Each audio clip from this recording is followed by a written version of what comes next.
Perkenalkan, nama saya Hilmi Novyan Zulfikri dari kelas 11 MIPA 3.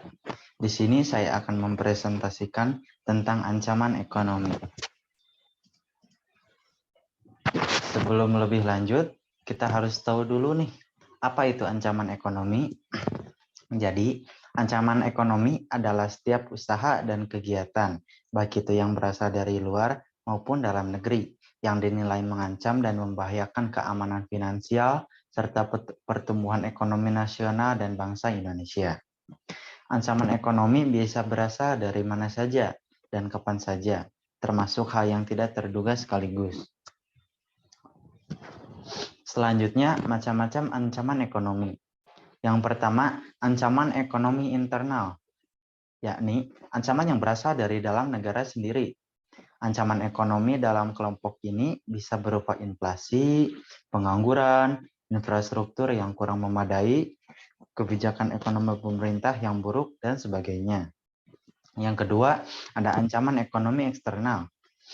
Ancaman ekonomi eksternal adalah ancaman ekonomi yang datang dari luar.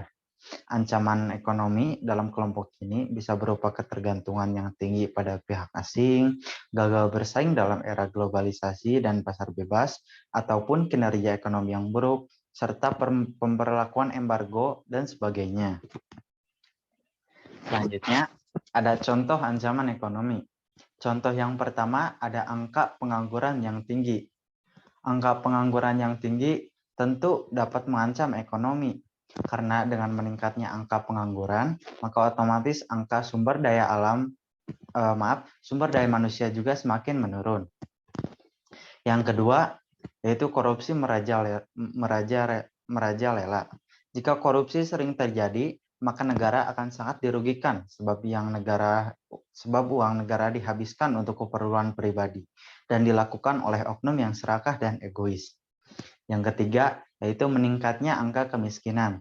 Dengan fakta bahwa angka kemiskinan terus bertambah, maka artinya akan terus bertambah jika keadaan terus seperti itu dan akan menyiksa rakyat dengan keadaan miskin.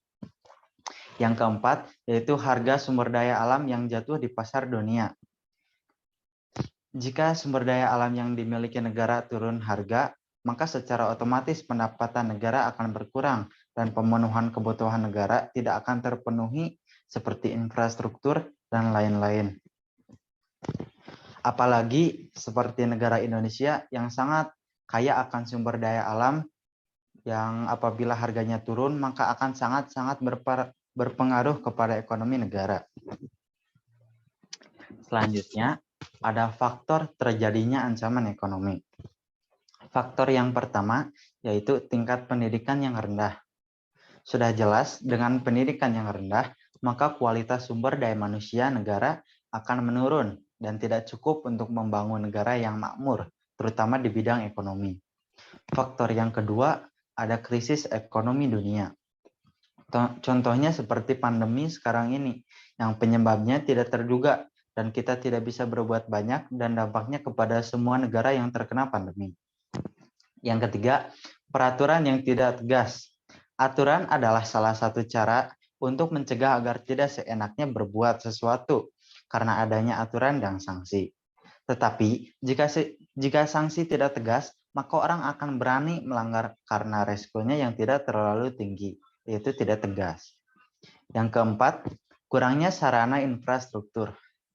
Jika sumber daya manusia dan alam sudah memenuhi, maka salah satu faktor yang bisa memaksimalkan ekonomi yaitu sarana infrastruktur.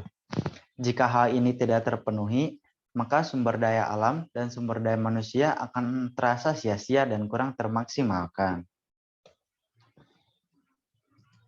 Sekian dari saya. Terima kasih. Assalamualaikum warahmatullahi wabarakatuh.